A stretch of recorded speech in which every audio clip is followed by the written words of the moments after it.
At the beginning of the story, suddenly something happens in the world that wipes out the entire human population. And it happens so suddenly that people die wherever they are sitting. But in a small town in America, I survive. And I start feeling that now I am the last human left on Earth. Even in this loneliness, I create a calm routine for my life. I live in the same library where I used to work before. And even today, I take complete care of the books, arranging them properly so that they do not get damaged. For food, I bring supplies from the supermarket, and I have also started fishing because humans and animals have all disappeared, but fish are still alive, and they are what keep me alive. I had created a complete system for cleaning the houses in the city. Every day I would choose one house and go inside covering my face so that I could avoid any kind of dirt or disease. Whatever useful things I found, like batteries or petrol for my truck, I collected everything, and I brought all the books found in the house to my library. If I found a dead body anywhere, I would wrap it in its own sheet and bury it with the help of an excavator. After finishing the work, I would make an X mark in front of that house and also mark it on my map so that I would not have to go there again. One night, after watching an old movie as usual, I went to sleep, when suddenly I was startled by the sound of a loud explosion outside. When I looked outside, fireworks were bursting in the sky,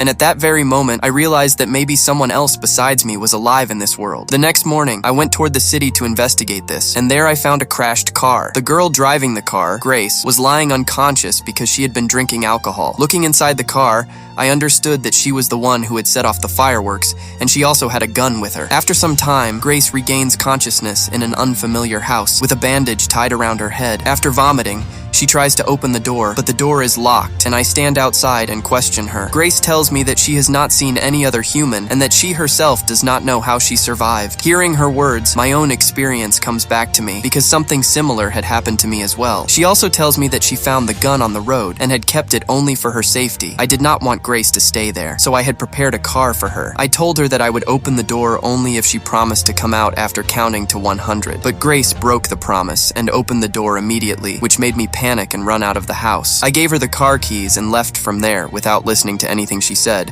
while she kept repeatedly saying that she did not want to go alone and wanted to stay there. But Grace did not give up. She kept following me continuously and kept saying that she could help me with cleaning, because two people working together could finish the work faster, and then they could head towards some other city. But for me, there was no other city. I clearly refused and said that I did not need any helper, yet she kept walking alongside me. Her presence brought a strange brightness and noise into my silent and frozen life that had been missing for a long time. I shared food with her, but made her sit at a separate table and avoided unnecessary conversations. I also refused to discuss how the world ended or the reasons behind it, and one evening I even silenced her by saying that even when I lived among people before, I was still lonely from the inside. When Grace saw that I was not going to agree under any circumstances, she packed her things and got ready to leave. As soon as she sat in the car, I realized that I did not want to let her go like this, and I went myself and said that I had changed my decision and that she could stay here for a few days on a trial basis. After this, Grace started going with me to clean houses and slowly began to understand my entire system. That was when she found out that I remembered the name of every dead person in the city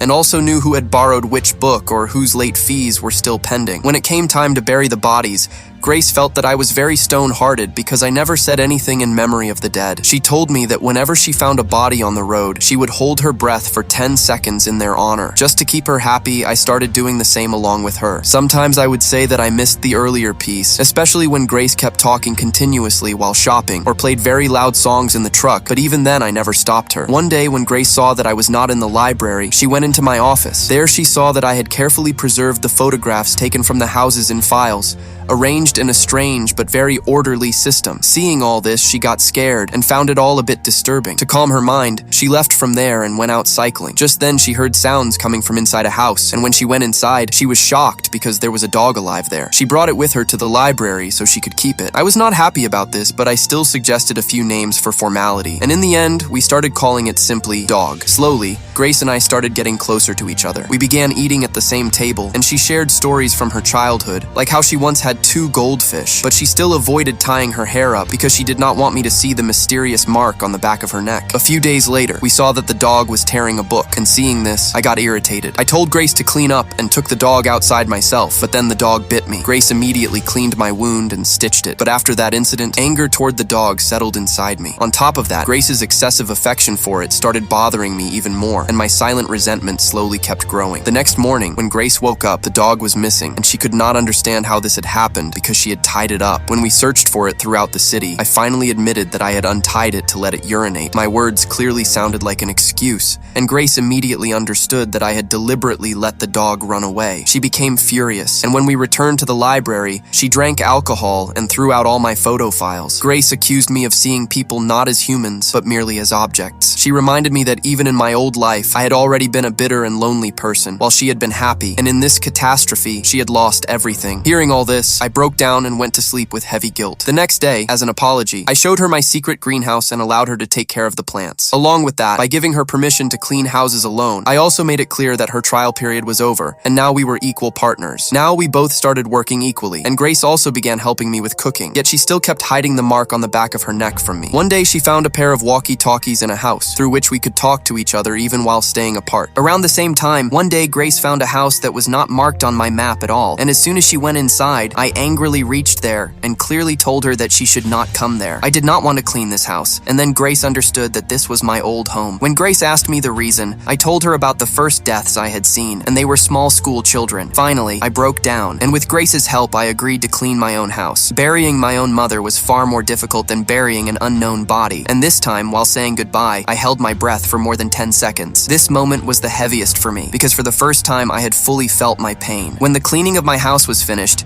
Grace admitted that she had hidden something from me, but instead of telling me, she kissed me to put me to sleep. The next morning, when I opened my eyes, I found myself on the bed of the same house where I had brought Grace for the first time. Picking up my gun that was kept there, when I went downstairs, I was stunned to see Grace having breakfast with two other people, Violet and Patrick. She was calling them her mom and dad, but there was no real conviction in her voice. Strangely cheerful, they started explaining to me that in California, thousands of people were living together by forming a community. They said that I never came to know about this because I never left my city to look for others.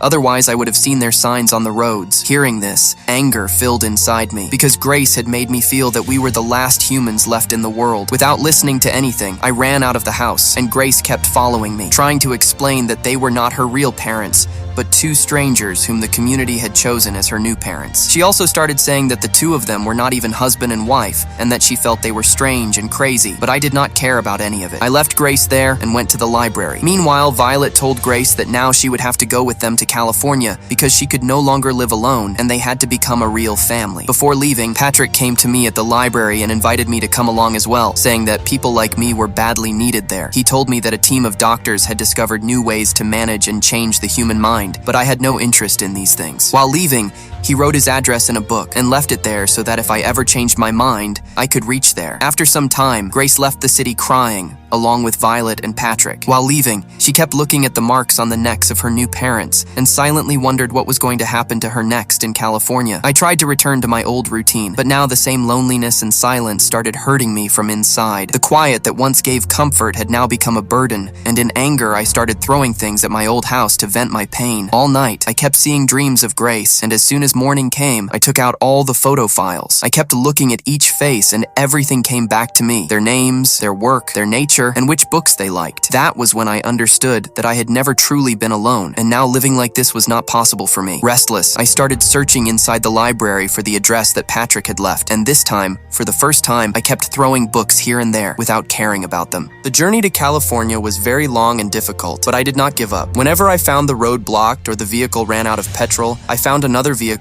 and kept moving forward. Finally, when I reached California, seeing the lights of a living, moving city dazzled my eyes. Still, I composed myself and somehow managed to find Grace's house. Patrick and Violet were nearby, so I waited for night to fall. When everyone fell asleep, I quietly entered the house with my gun. As soon as I found Grace's room, I was frozen because the sight there was extremely horrifying. Grace was connected to a machine that was erasing destruction and the trauma of losing her family from her mind. In fact, this was done to every person in that community so that they could forget the past and be forcibly happy. Without wasting any time, I apologized for my behavior and disconnected Grace from that machine. The good thing was that she could still walk. We were just about to leave when Patrick appeared in our path. He tried to stop us and started explaining that their system was the best possible way. Just then, Grace snatched the gun from me and shot Patrick right there. At that very moment, Violet arrived there, but there was no expression of any kind on her face. She looked at the dead body as if milk had spilled on the floor, and without any sorrow or panic, started looking for cleaning supplies to wipe the blood. That was when I realized that the machine had drained all emotions from inside her, and this sight shook me to my core. Grace quietly picked up her goldfish and left from there with me. As we walked away from that place, we ignored the people walking on the road who were living their lives with artificial happiness, as if they remembered nothing at all. When we reached the road, Grace told me that she felt no regret for shooting Patrick. There was not fear in her eyes, but peace. I reassured her and said that everything was fine, and then the two of us set off toward our next destination, where we were going to start a new life. A life where there would be pain, but memories would remain alive, and where we would live not with artificial happiness, but with the truth.